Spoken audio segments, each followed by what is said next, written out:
Whoa, what? That's as loud as you could crack it. Thunder is just a noisy whack. That's the sleepy sign. Welcome back to another episode of the Radical Parenting Podcast. My name is Tony Shawcross. Hey, I'm Kara Porbaugh. We're joined today by Shelby Kretz. Shelby, you want to introduce yourself and tell us why you're on the Radical Parenting Podcast today? Yeah, absolutely. My name is Shelby Kretz. I am the founder of Little Justice Leaders. At Little Justice Leaders, we help parents and teachers break down complex social justice issues for kids in grades K through 6. So I'm here to have a conversation about radical parenting and social justice and what that all means. Cool. And when you say you help kids break down social justice issues, what does that mean? Yeah, so we look at specific topics of social justice. So, for example, racism or immigration, things that young people might be hearing about in the media or, from friends at school or wherever it might be, and maybe don't fully understand. And we help parents and teachers be able to bring that down to a level that is age appropriate, that's understandable for kids at the developmental level that they're at, to, start to grasp some of those bigger issues that are happening in our world in a way that makes sense to them. Yeah. Cool. And this is like a for-profit business, right? People subscribe and they get a box once a month or something like that? Yeah, exactly. So it's a subscription box, for-profit company, and parents and teachers sign up, and when they sign up, they get a box every single month, and each box covers a different theme. Cool. And tell us how the program came about. Yeah, so we've been around for almost 3 years now. I originally came up with the idea. I was, or still am, a PhD student at UCLA in education, and I was working in education before I came back to get my doctorate. And especially around the time of the 2016 election, I was hearing from a lot of parents and a lot of educators that, there was a lot going on in the media, a lot of xenophobia, for example, conversations about immigration, and it was causing a lot of anxiety and fear among little kids, but the adults weren't always sure how to have those conversations, right? Like, how do you address that with a 5-year-old or a 6-year-old? So I was hearing that from a lot of folks, and kind of the resounding consensus was, I don't know what to say, so I just don't say anything at all, which was very, concerning to me, because of course we know the kids are taking in these messages that can cause a lot of fear, confusion, anxiety, if they're not hearing from a trusted source, like, about what does this mean, how does this impact me, do I need to be afraid of certain things? So that was kind of where that concern was in the back of my mind. And then, as an educator, I started to think, okay, maybe I could actually do something to help support parents and teachers in this conversation, because I have had so many of these conversations with young people. And then it kind of snowballed from there. And I thought, well, what could I do? Well, it would have to be ongoing because there's just so many topics to cover. And so that's where I kind of got the idea of a subscription box. I had never started a business or done a subscription type of thing before, so it was all very new to me, but I just kind of learned as I went, and like I said, we are coming up on 3 years this August. Great. And is it mostly you kind of curating content, looking out and seeing what resources you think are beneficial, and then recommending those or including them in the box? Yeah, exactly. There aren't too many pre-made products that focus on social justice issues outside of books. So in every box we include a book, and then what we'll usually kind of create our own activity or craft or something to go with it that's age appropriate for the kids. We'll pull together some activist art. So we find an activist artist who creates a piece that is related to that topic, and then one of the most valuable parts of the box is all of the information that's provided for the adults. So that's tips for adults on how to talk about this. That's conversation starters, right? How to get a conversation going with your kid on this topic or with your students on this topic. A nonprofit spotlight every month where we donate money that is connected to the topic that we're covering. And all of that information, every month we have what we call box leaders. And our box leaders are folks who are directly impacted or working in the area that we're covering. So they're always identifying with if it's a community we're talking about, they identify with that community. If it's a topic, they work or are involved and experts in that topic, and they help curate the actual content to make sure that, of course, we're doing the topic justice. Great. Cool. Any questions, Kara? Yeah, well, I mean, I have a few. I'm real interested in this. My daughter's 5, almost 6, so she's about kindergarten age, and yeah, I'm fascinated by like how do we actually talk about social justice issues? And I saw that in your last few boxes you've like done, you know, race, gender, environmental issues, like so you really get around to lots of topics. And like I generally wait for her to bring something for something to come about in our world that she's curious about.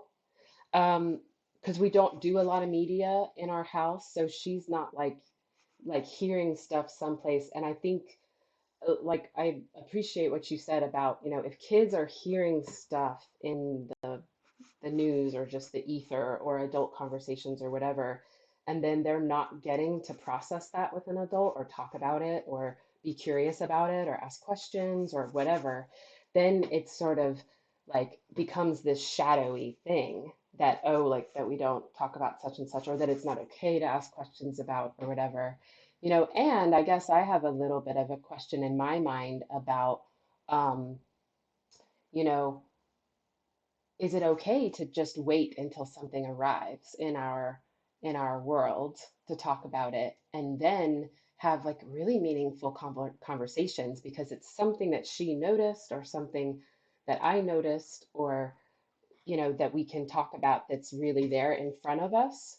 And in radical honesty we focus a lot um, on using our senses and noticing what's here, like what happened, what do people say, what do people do, and being very descriptive and noticing specifics rather than getting caught up in the more conceptual ideas. And so I imagine that's a lot of the work that you do is in making things age appropriate. It's about getting out of this conceptual idea and into something more concrete and noticeable that children can like really pay attention to and understand. Yeah, absolutely. I mean, yes to all of that. I know there's kind of like a lot there to unpack, but I think, yes, like making it more tangible, that is, I think, one of the big ways that we do make it age appropriate, because when we talk about social justice in general in our society, it does tend to be very, high level and not very concrete or actionable. So we try to, bring it down to be age appropriate in the sense that it's like, okay, here's how this looks in real life, right? Do you have an example from real life where maybe you saw someone being bullied at school and we can compare that, or you felt left out in a situation and we can compare that to, this topic. So it's a tangible connection that you can see and understand and have felt before. Maybe a feeling that you can then connect to a feeling that someone else has felt before, right? So like one example of that coming out next month, we're doing a box on food justice. And we're covering a whole, range of topics, but that includes hunger. So, of course, kids who haven't experienced food insecurity and real hunger can still relate to the feeling of being hungry. And so can you like tangibly connect that feeling of, what it feels like to be hungry, to, the wider issue of hunger in our world. And then kind of to your first point about like, is it okay to wait? I think absolutely. I think it's such an iterative process that like sometimes it's going to be that we've talked about this issue and then they see it happening in the world, and other times it's going to be they see it happening and then we're responding to it in the moment.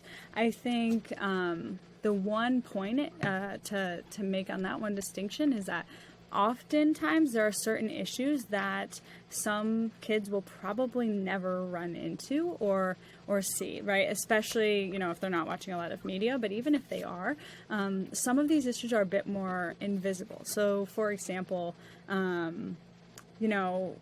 perhaps your child doesn't witness any explicit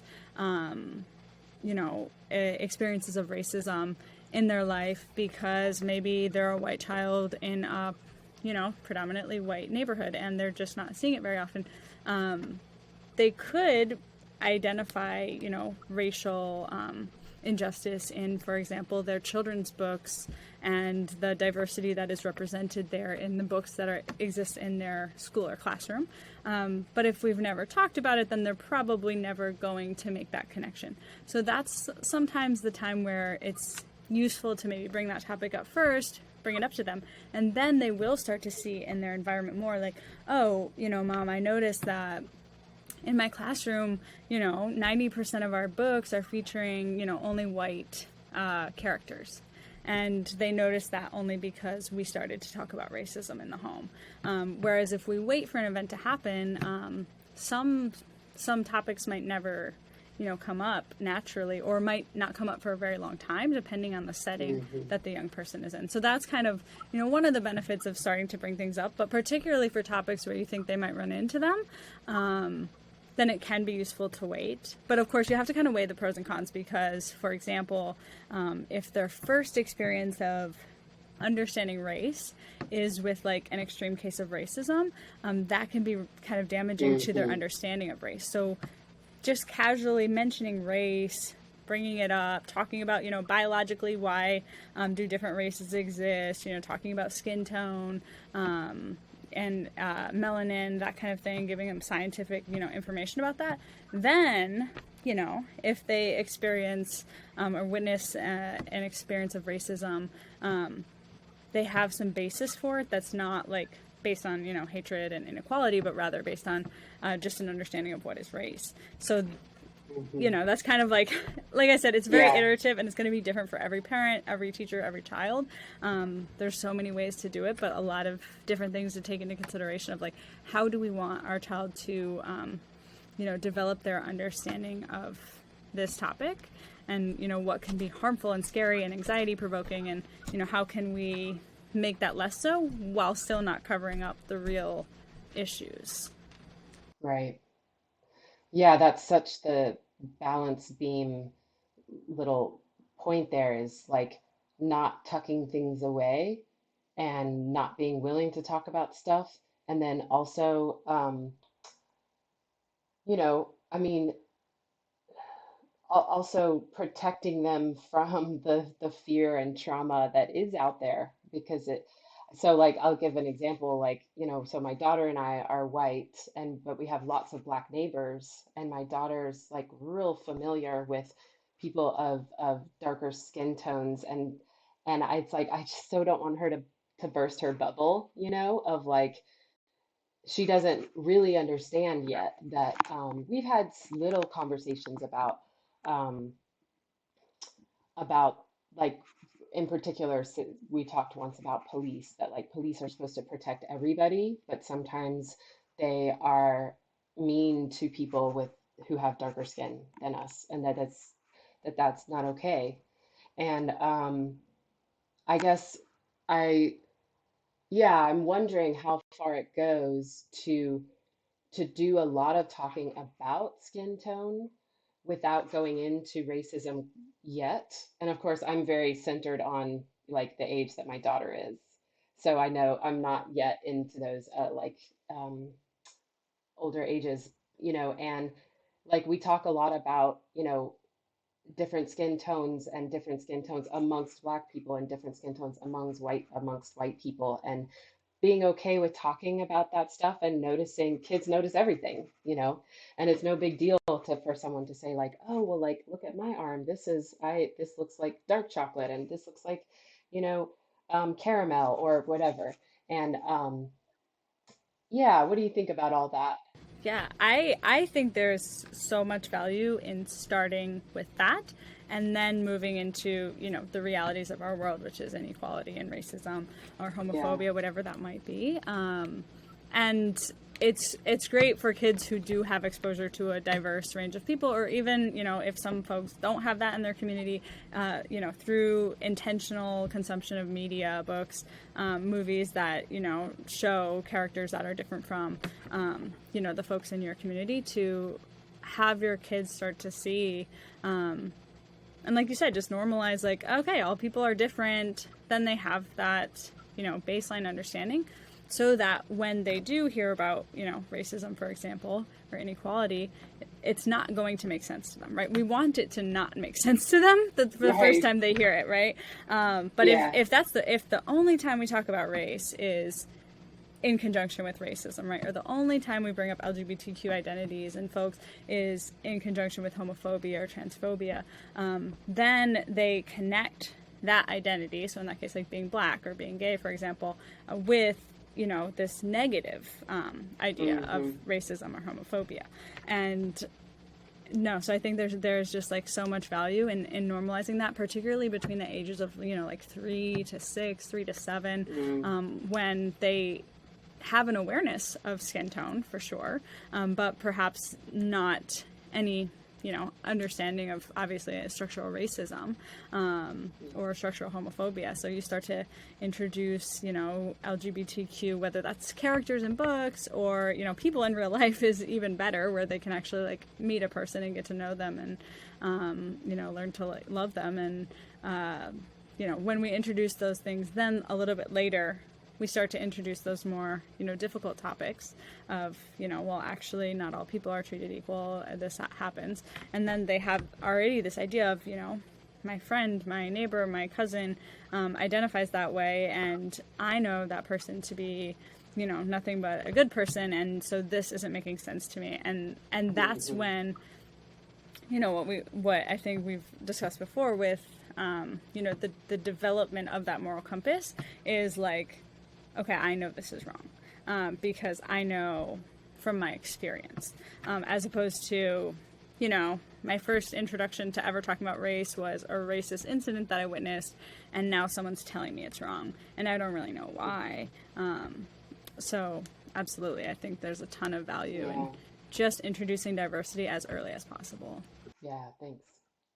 So here is an example of one of our boxes. So like I said, they're a subscription box. They come every month. So for example, this particular box was our anti-racism box. It was for our 3rd through 6th graders. It comes with the book. This book is anti-racist. It comes with an anti-racist reflections journal for the young people to write and draw their reflections. There was also an art activity where they were painting to try to figure out how to mix paints to create different skin tones and find their skin tone. So that was kind of what we talked about before about, learning about skin tone and like what, why are skin tones different, and, how do we respect and value different skin tones. Like I said, we always have some kind of art. So in this one, we have this Stronger Together magnet, 2 little like anti-racist stickers, and we have a poster here with a quote that was done by an activist artist. And then just some other like kind of worksheets and lesson plans, things like that for teachers or for parents to do at home. Cool.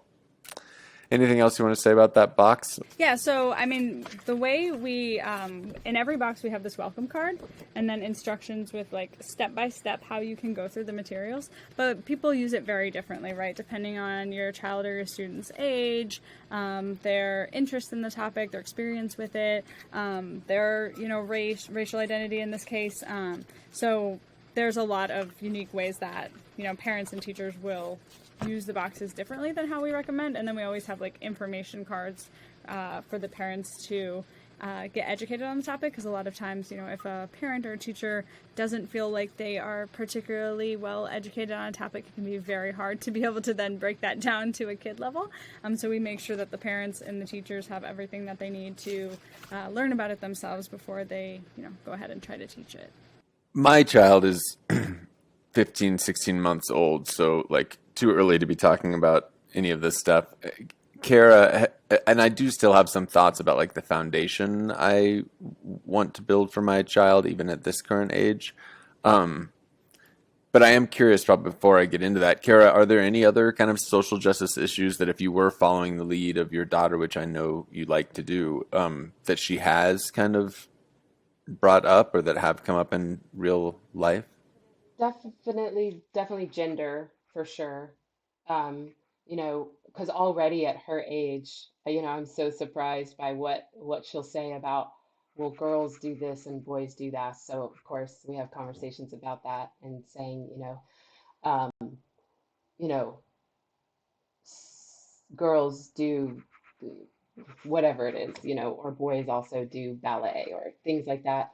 And or like I have a friend, another mom who's like very androgynous, and she's asked me several times, is this person, is she a boy or a girl? Which is a funny question, right? Is she a boy or a girl? And so we get to talk about that and say like, yeah, and talk about what it is about my friend that is, that might be different than the other moms she knows, or so definitely gender.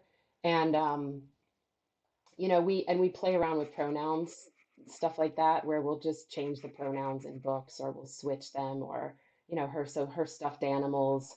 We haven't done non-binary pronouns though, but we'll just switch so that like it's a little more fluid, like which stuffed animals are which genders and things. And so those are the big ones, and then probably environmental stuff too, because um, that's one of the things that I can be kind of controlling about, actually. We talk a lot in our podcast about like not controlling our kids, but when it comes to like, litter or like recycling or things like that, there's a lot of times where we can talk about environmental stuff and say like, you know, like toilet paper is like made out of trees and we're not going to use 5 rolls of it to like, decorate the house with. We'll use ribbons instead that we can reuse or something like that. So I guess those would be the big three. Yeah. Oh, and occasionally there's like some, I don't know like the correct term, but occasionally there's like physical disability kind of stuff that comes up, because if there's any time, if we see someone who looks different, she wants to talk about it, and she wants to notice and say like, oh, well, like why is that person in a wheelchair? Or so we get to talk about that a lot. Or she might see something that is for accessibility and she's like, what is this doing here? And we'll talk about like, oh, that's for, if someone's legs aren't working and they're sitting in a wheelchair, they're going to be able to get up here, or stuff like that. Those things come up pretty regularly. And and I can feel it in myself. Let's say we're in the grocery store in public. I can feel for me that it's uncomfortable to talk about, like why this person's, body looks different, or something like that, when I know that other people can hear us. And I'm like really glad to have those conversations with her instead of saying like we can't talk about that. Or although Shelby, I'm wondering, do you have any advice about um I do think there's a point at which there's a lot of people who are really willing to talk to a small child about whatever it is, and they'll say, "Oh, my leg is this or that. I hurt my leg," or maybe it's an injury, or maybe it's a long-term, health thing. They're very willing, most people are very willing to talk to a child about that. But there's times where I feel like we don't know yet if a person is willing to have their body be talked about. And it's not really Right. my choice to make. So, I have had one instance where my daughter was like commenting on somebody's, like the very large size of somebody's body. And I was like, oh dear God, help me. What do I do? And because I wanted to talk about it, but not behind the person's back, and also not in a way that they were gonna anyway. And I said something about, that's their body, and they um, may not want us to be talking about their body, or something like that. And yeah, do you have what do you suggest around that? Yeah, no, those moments are really hard. I think for everyone, no matter like how well versed in this work you are. I've had those experiences when I'm out with my nephew and he's 5 years old, so he'll point and say like, why is that person wearing that, or something along those lines. And even though I do this work every day, it is so difficult in those moments to know the right way to respond. I think it sounds like, what you said was great. Like, that's that person's body, and maybe they don't want us talking about it. And then I think that's an opportunity where, maybe when you go home, you can say, like, let's talk about bodies in general, right? Let's talk about why people look different, right? We're not going to talk about that one specific person because that's, their personal body, but using that as, a jumping off point to say, like, let's try to learn more together, maybe about, why bodies are different. Why do you think we shouldn't, we don't want to comment on people's bodies, how might that make them feel, and going through kind of that process and, kind of just using that as a jumping off point to learn from. And I think, that's the best thing you can do. Obviously, kids say things in public, everyone knows. The more we have those conversations at home, though, and, maybe that's something where, if you talk a lot about disabilities at home, one thing you might talk about is, maybe people don't want to be, pointed at, people don't want to be, you talking about them. So let's be mindful of that when we're out in public. If we see someone, who's different from us really in any way, let's try not to, mention it or talk about them because it might be, hurtful. Yeah. And what I might even suggest is like to go and ask the person a question directly rather than talking within earshot. Yes. Where, you know what I mean? So it's like if she asks me a question and I don't know the answer, it may or may not turn out well, but I'd like to teach her to, that it's okay to notice differences and talk about them, and to talk about it directly with the person rather than whispering behind their back. So that it's like, you can go up to someone and say, like, I see you're sitting in a wheelchair, could you tell me about that? Or what do you need? What do you use the wheelchair for? And then I've never been in a wheelchair, but I imagine that might feel really good to have someone just ask me directly, like, what's something that's right there, obvious for everyone to see. Right. And I feel like this is a situation where, like, it's very, it would be a different approach with a child than it would be with an adult, right? So in that case, like, telling your child to approach someone, for example, like in the grocery store might be appropriate. As an adult, probably not appropriate. And I think you can teach your kids those distinctions of, like, having boundaries and what those boundaries might look like. So, for example, if you have a friend who is, immigrated here with their family, you have a friend at school, and they're a really good friend, it might be appropriate for you to ask them, not their immigration status, of course, as a child, but like about, where did you come from? Can you tell me about your country? Are you okay with talking about that? And then that's the case for adults as well, right? If we know someone and are close to them, then asking about their experience is usually appropriate. As an adult, doing that to a stranger sometimes is not appropriate because they just might not want to talk about it when they're not sure if you're an ally. Well, yeah, of course there's that. Yeah. But people do have, like, kind of an inherent trust of children a little bit more, and a more of a willingness to take time out of their day to educate a child. Whereas it's not necessarily their job to educate an adult. This is also a really, really good opportunity to teach kids about consent, because they could start that conversation by saying, hey, would it be okay for me, are you comfortable with me asking you some questions about your wheelchair, like, or hi, I noticed like this, or even to a friend, like, hey, I know that your family came from another country, like, are you okay with talking about it, because I had some questions I wanted to learn, and then that gives the person the opportunity to say, right, actually I'm in a hurry, sorry, I don't have time, or like, I'm not comfortable talking about that, or like, yes, I would love to answer all of your questions. Which again, can be a great conversation about, like, let's talk about consent and what that means. And it means, asking someone if they're okay with something. And so then teaching your child and getting in the habit yourself to ask for consent before asking questions. And then that can set a whole different tone for a conversation. I mean, especially if a little kid comes up and says, like, hey, would it be okay for me to ask you some questions about this or that? And then you find a lot of people are let their guard down and are more willing to open up. And that goes for adults too, as well. If you have genuine interest in questions, starting with consent, like genuine curiosity and right. wanting to connect with somebody about what life is like for them, or what's something that might be an important part of getting to know them. Absolutely. Yeah. But then it also sets the boundary of this is up to you because it's your life, your body, whatever it may be, your experience, and I'm not entitled to it. So I'm going to start by asking if it's okay to even go there. Yeah.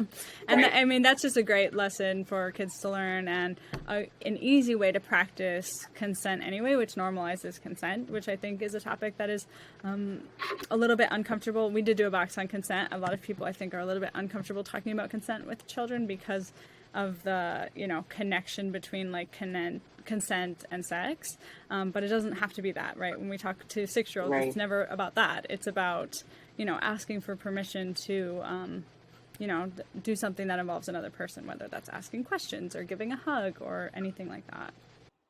Yeah. And that's what small children are working on all day long. If you ask me, like when my child goes to school, it's a very play-oriented school. And it's like, that's just all they're doing all day. It's like, that's pretty much all the teachers say is, I'm simplifying here, is like,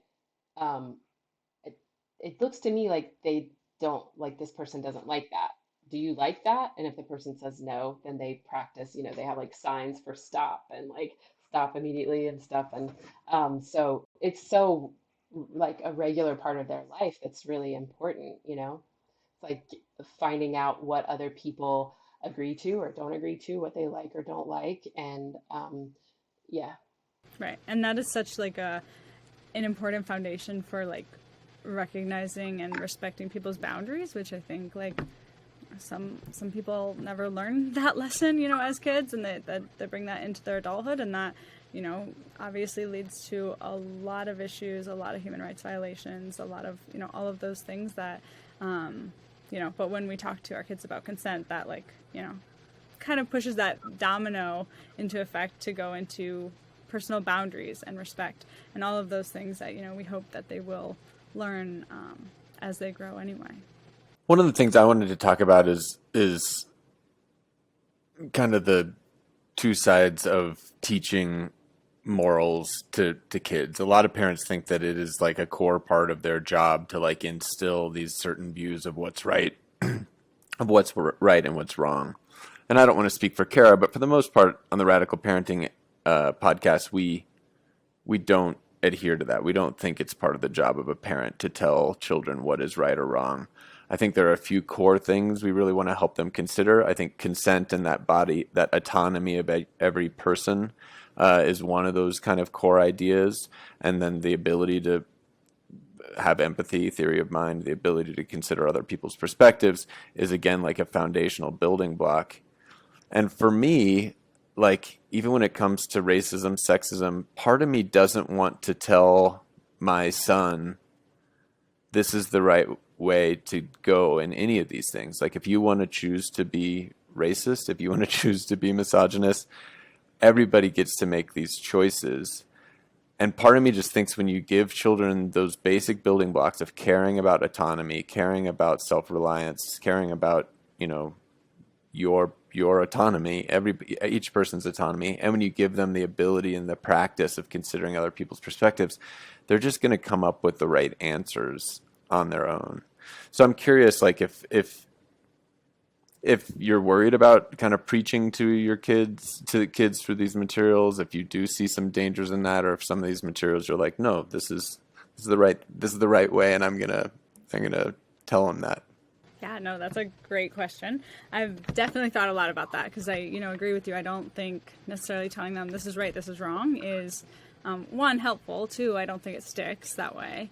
If it's not emotional, if it's not felt.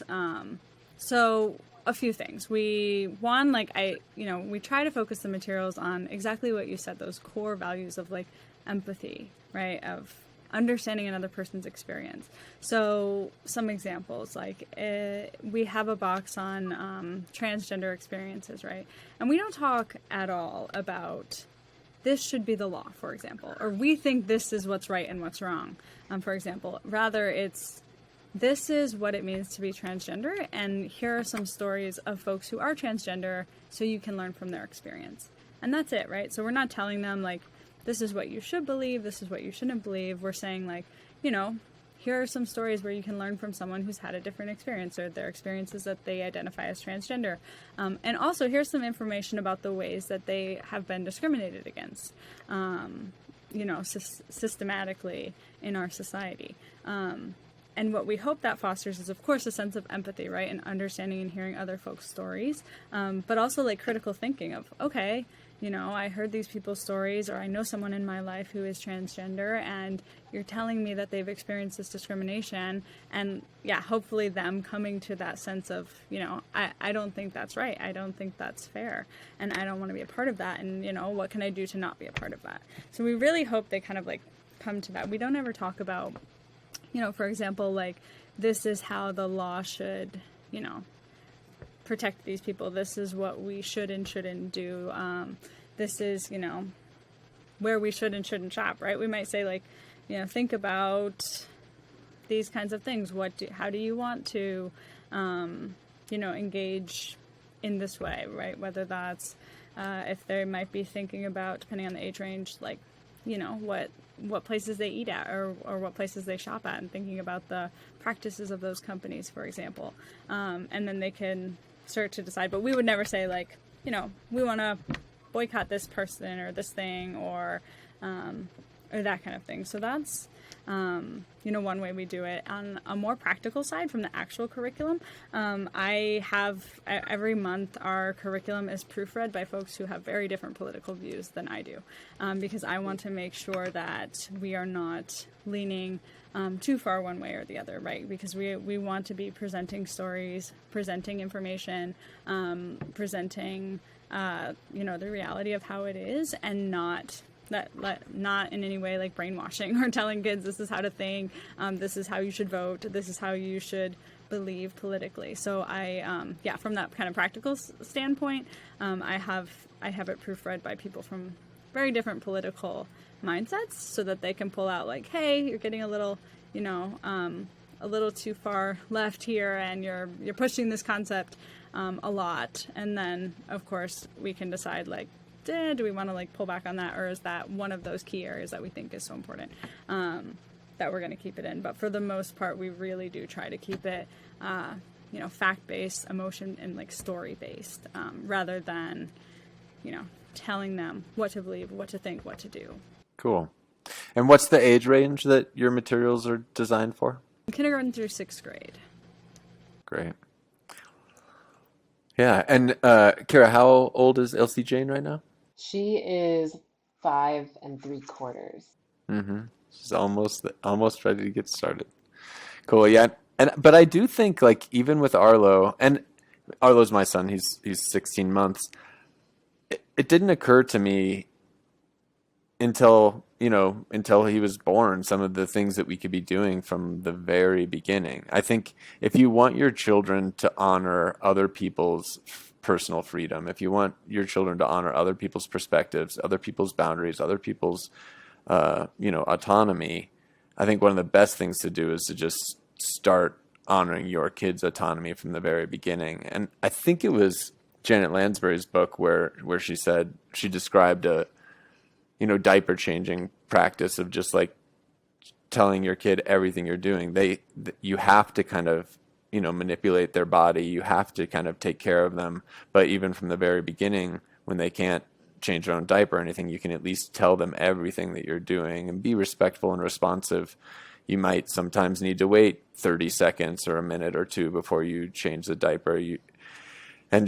Always, like, even now when I'm putting on my son's clothes and stuff, I'm like, this is your left arm. We're putting it through the sleeve. This is your right arm, and teaching him that his body is his, not mine. Teaching him that I honor his autonomy, I think is one of the best ways to start building his respect for other people's autonomy. I think that's so important, and that can be very hard to implement. maybe like with you and your child, it can be easy, but once you get into real life, right, when you have that aunt or uncle who's like wanting to force a hug upon your child, and you have to be the one to, say like, if my child doesn't want to be hugged, then you can't hug them. And I know, like I said, I have a niece and a nephew, and so my sister is always kind of navigating those boundaries with her kids as well. And we try to be very mindful of, can I have a hug now? And it's like, I just want a hug, but it's okay. Like, I'll, like, I haven't seen you in like a week, and I just wanted to give you a hug, but it's okay. Because, I'm not obviously gonna want to like promote that lack of bodily respect. But I think historically, as a society, we haven't recognized children as having bodily autonomy.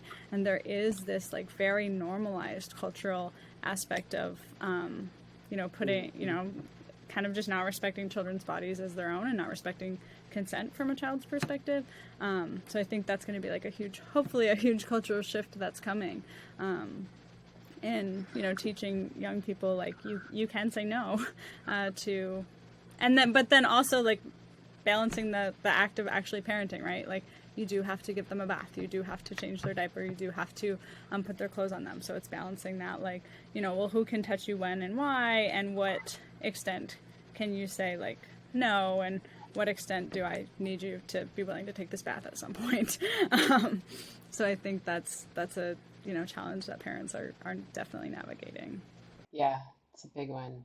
I just got kind of chills thinking about, like, what is it going to be like the next generation of children who are not being quite so controlled, I mean, I don't know how big of a movement it is, but at least in our circles, right? We know a lot of parents who are like really doing a whole new paradigm. And it's like, we don't even know, I don't think, what's possible. Like, when humans grow up without being so highly controlled, what is that going to be like, when generations of people are growing up a different way? Absolutely. It's exciting to watch unfold, and it'll be very interesting. And even like, young people now, I think 10 years from now, when like Gen Z are raising their children, is going to be an even larger shift than what we're seeing right now, because, the young people who are in like high school now are already, so much more like progressed, I think, in their thinking, probably because of the access to information and the internet, and as well as like more progressive and radical parenting, and so seeing like what it will be like when those folks become parents, I think we're just really going to be seeing a huge shift over the next 2 generations.